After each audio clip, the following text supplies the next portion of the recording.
Assalamualaikum warahmatullahi wabarakatuh.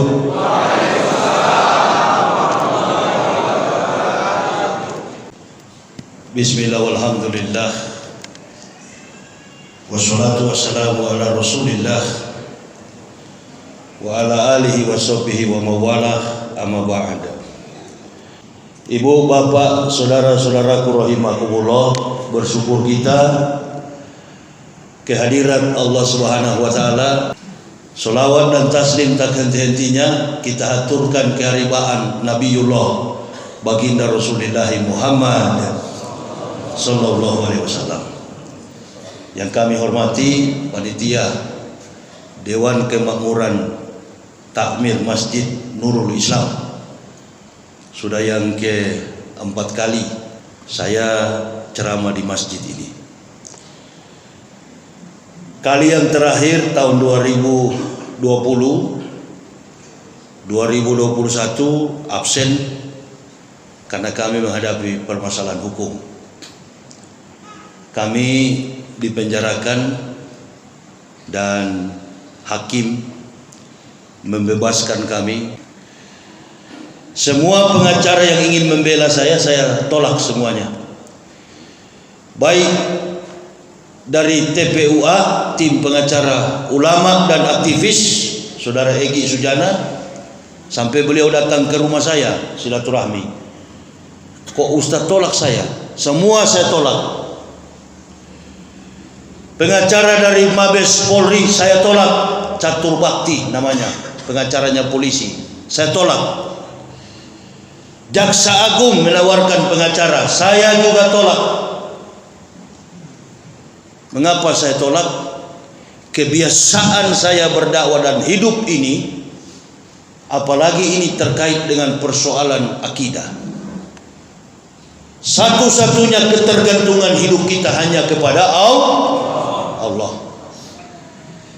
Jadi saya katakan kepada yang mulia hakim, kepada jaksa penuntut umum, kalau saya bebas di luar melanglang buana berdakwah, saya dari dulu tidak pernah pakai pengawal. Berlaksa-laksa malaikat yusoluna ala nabi, mereka yang bersolawat, para malaikat itu yang mendampingi kami berdakwah. Di dalam penjara ini pun saya ikhlas, berapapun dituntut oleh hakim lamanya, saya siap menjalaninya. Semua dakwaan para ahli, baik dari orang kafir maupun orang munafik, di depan hakim yang mulia saya katakan semuanya benar yang mulia. Kok tidak ada eksepsi terdakwa? Tidak. Karena kami tidak biasa membela diri di hadapan makhluk. Saya kurang lebih 15 tahun yang mulia, saya suka mengajarkan orang bergantung kepada Allah, sementara saya sendiri bergantung kepada makhluk. Jadi saya tidak akan bergantung kepada siapapun, karena saya tahu persoalan yang saya hadapi bukan merugikan siapapun, tapi ini persoalan ketersinggungan orang-orang kafir. Saya nggak pernah ditangkap karena kejahatan. Nanti di Islam baru saya masuk penjara. Luar biasa agama ini. Amin ya Allah ya Rabbal. Di kafir saya nggak pernah ditangkap, di Islam saya ditangkap. Inilah menunjukkan agama ini agama yang benar. Mayoritas kita tetapi tidak sanggup untuk saling membela. Karena Islam itu kalau salah, benar-benar. A katakan A, B katakan B, hitam katakan hitam, putih katakan putih. Itu Islam. Berdiri di atas pengakuan kebenaran. Jadi kalau salah nggak ada cerita, masuk penjara. Nanti Allah bebaskan. Dan sekarang ibu bapak lihat apa yang kami alami, dan beberapa ulama, bahkan banyak sekali saudara-saudara kita, para mubaligh masuk penjara.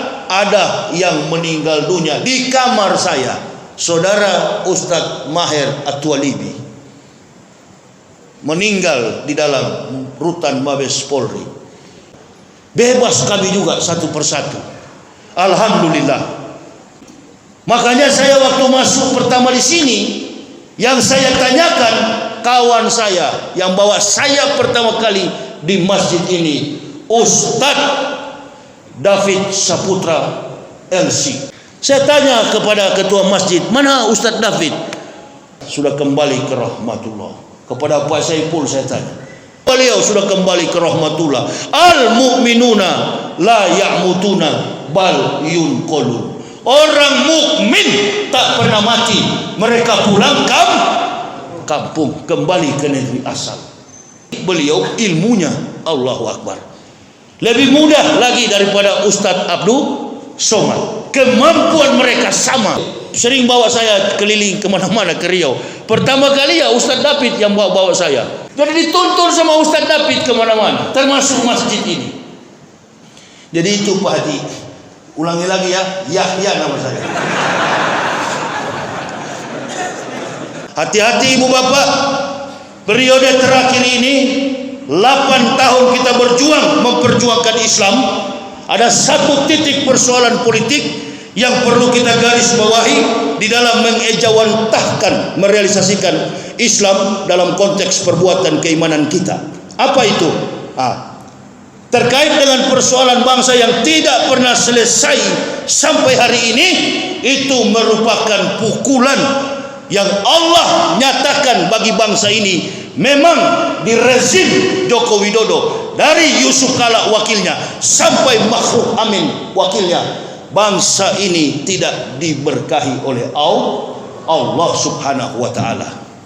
Walau syi'na laba'asna fi kulli qaryatin nazira. Kata Allah Subhanahu wa taala, apabila kami memberi peringatan, maka kami utus seorang pemberi peringatan.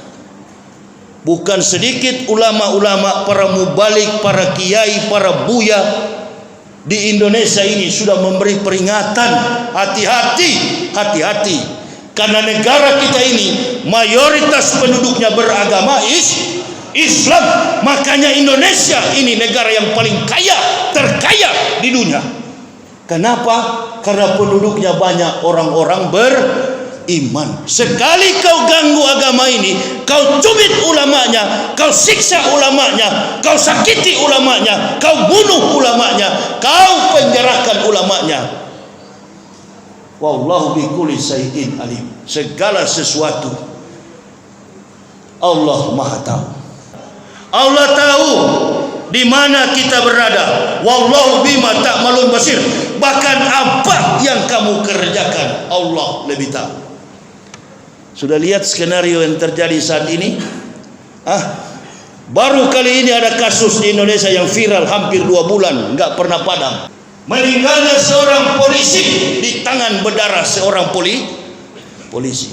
Susahnya kita di Indonesia ini, pejabat berhati,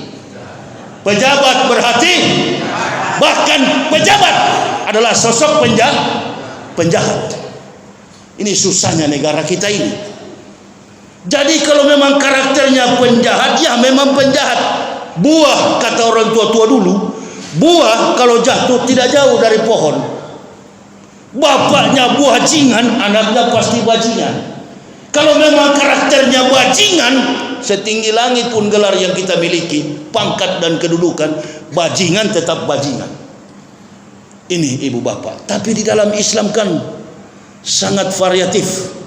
Kompleksitas dalam karakter dan perasaan umat Islam itu. Mengapa?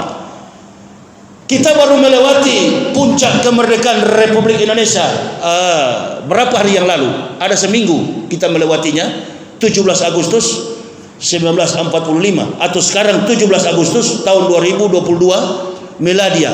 Berarti usia kemerdekaan kita, bangsa kita ini 77 tahun. 77 tahun kalau diukur dari kapasitas karakter individu, usia manusia, itu sudah lanjut usia, sudah senja. Tapi kelihatannya memang bangsa ini perlu masih banyak belajar. Kenapa? Karena pemimpin bangsa ini adalah pemimpin yang tidak sesuai dengan kriteria Islam.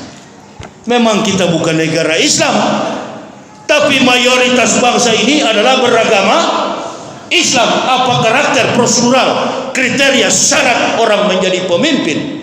Yang pertama, bastotan, fi ilmi wal jismi al qawiyul amin. Orang yang bastotan, yang kuat, orang yang berilmu, orang yang mempunyai cakrawala yang luas.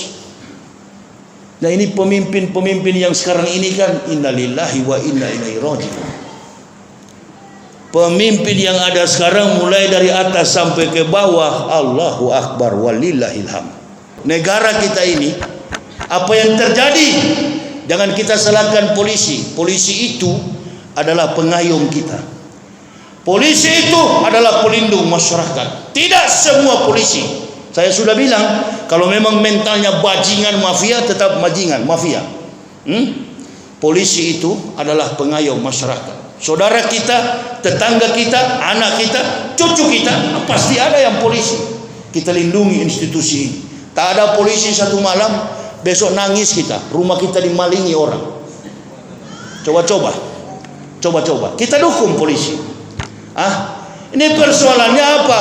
Ketidakmampuan, dan Allah bongkar semua yang tersembunyi di hatimu, tersembunyi di pikiranmu, tersembunyi di dalam isi perutmu, dibongkar oleh Allah tanpa ormas. Paham ibu bapak? Tanpa kita demonstrasi, tanpa kita memberontak kepada pemerintah, Allah sendiri yang bukakan. Sebaik-baik pembuat skenario, Allah lebih hebat daripada makhluk. Dibongkar semua. Ini doa, bukakan siapa pemain skenario-nya ya Allah. Itu Habibana di dalam penjara, itu yang dia tangisi siang malam. Kami sering satu penjara, kami dengan Jenderal Napoleon Bonaparte, kami dengan anak-anak FPI. Kami lihat doa Habib apa di dalam penjara. Beliau terkurung dalam ruangan 5x6, kecil sekali, tapi di belakang, di depan, di samping penuh dengan kitab-kitab. Hanya itu yang diurus Habib siang malam. Kami kalau kekurangan ilmu, tanya sama beliau. Di sana gudang ilmunya Habibana Muhammad Rizik Syihab. Hanya itu doa yang Habib minta. Bukan apa? Kebaikan bagi bangsa dan agama ini.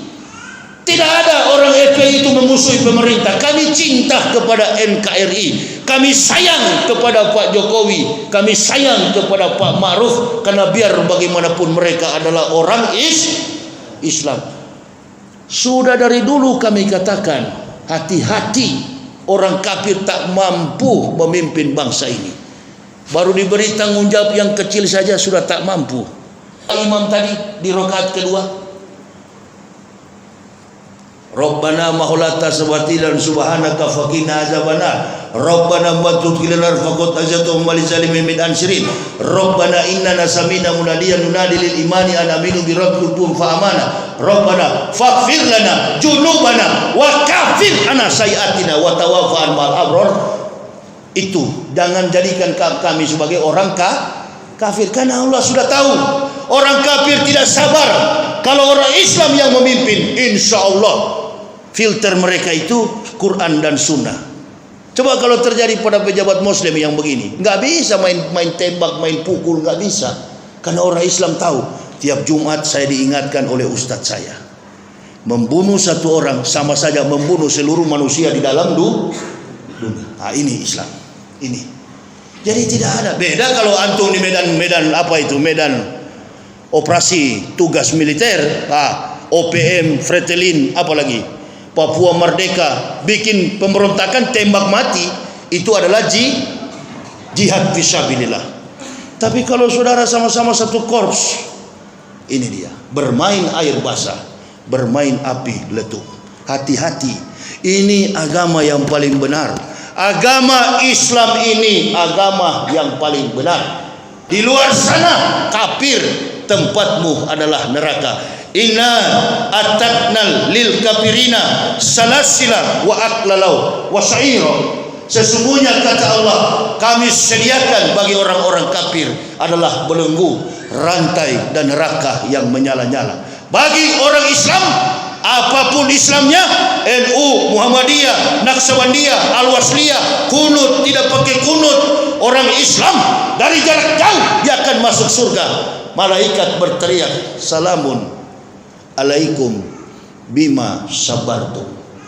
keselamatan bagimu wahai orang-orang yang sabar. Dari dunia orang Islam sabar, insya Allah sampai akhirat orang Islam sabar. Masuk surga karena kesabaran.